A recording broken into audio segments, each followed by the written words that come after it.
Baiklah, kami dari kelompok 2, kelas B Pastoral Konseling dengan mata kuliah Etika Seksual dan Medis.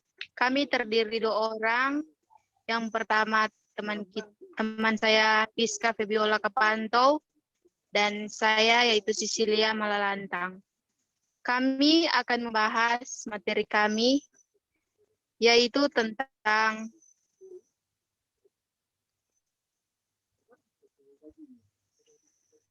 seksual gender dan konsekuensi sosial budayanya. Dan sebelum kami akan memaparkan materi kami, doa buka akan dibawakan oleh teman saya yaitu Fiska Kapanto. Pada Fiska dipersilakan. Baiklah, sebelum kita akan membuka presentasi kita di hari ini, kita dahului dengan doa, kita berdoa. Segala puji syukur kami panjatkan kepadamu ya Tuhan Allah, karena Engkau begitu baik dalam kehidupan kami. Nyata pula Tuhan, pada saat ini kami akan memaparkan materi kami, Engkau awali kami, Engkau jaga terus kami Tuhan, hingga selesai dengan begitu baik. Hanya ini menjadi doa kami, di dalam nama Yesus, haleluya, amin.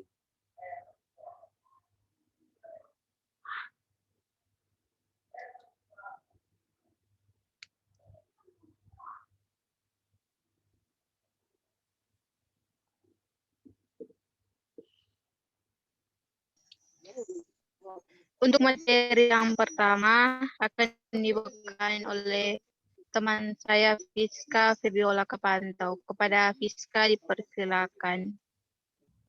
Baiklah, kita akan mulai dengan materi yang pertama, pengertian seks.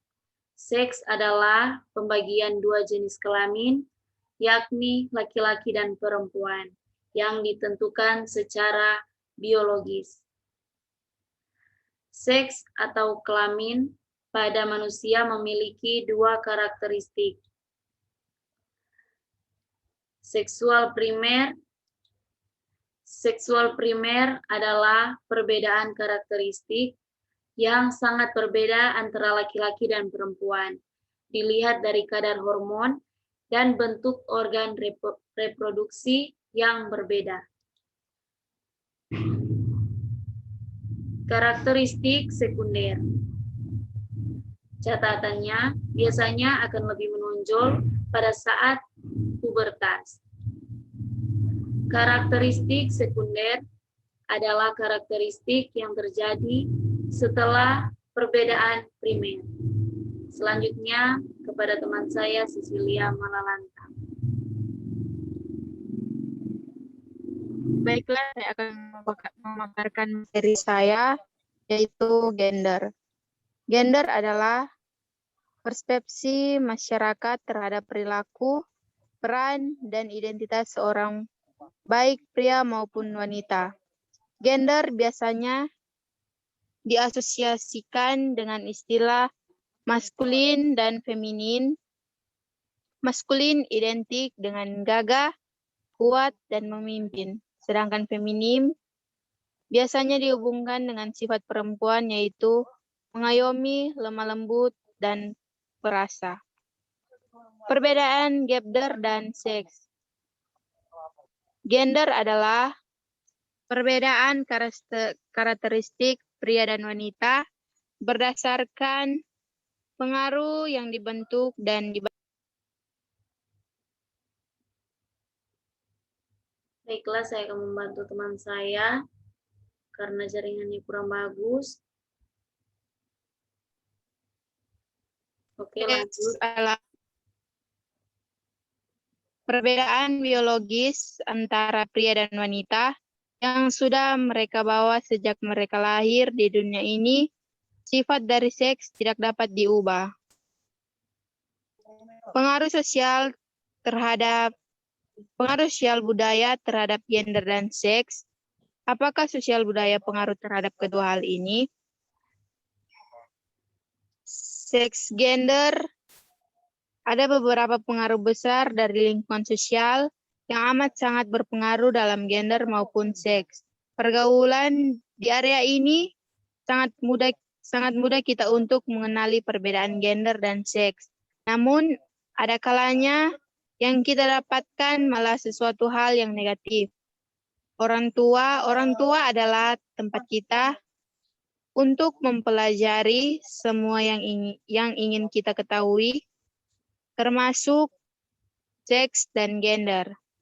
Internet, tempat di mana banyak sekali jawaban dari setiap pertanyaan kita, namun seringkali banyak disalahgunakan karena minimnya pengetahuan. Pendidikan memang tempat yang paling bagus untuk mengetahui seks dan gender secara tepat selain orang tua. Kesimpulan kita pada materi ini ialah dari penjelasan di atas,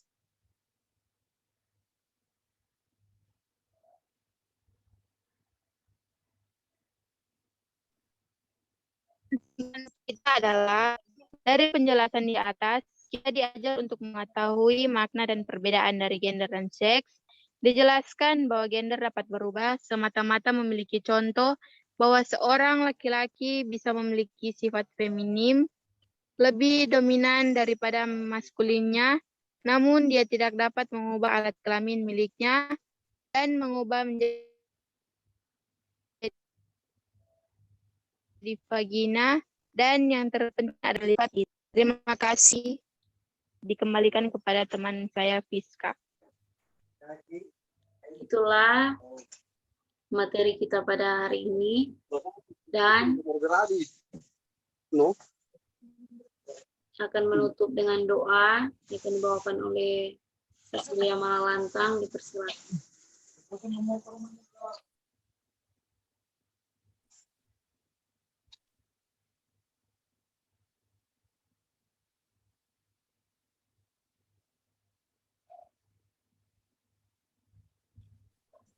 Sebelum kita mengakhiri pertemuan kita, mari kita sebelum doa kita berdoa. Selamat sore ya Bapak, selamat sore ya Roh Kudus. Kembali lagi kami anak-anak tunduk di hadapan hadirat Yesus Kudus ini Bapak. Ya Bapak, tadi kami telah mempresentasikan materi kami tentang mata pelajaran etika seksual dan medis. Kiranya mata pelajaran itu bisa berguna dalam hati dan pikiran kami. Dalam nama Yesus, sahabat kami setia, haleluya, amin. Amin. Dikembalikan kepada teman saya, Fiska Kepantau.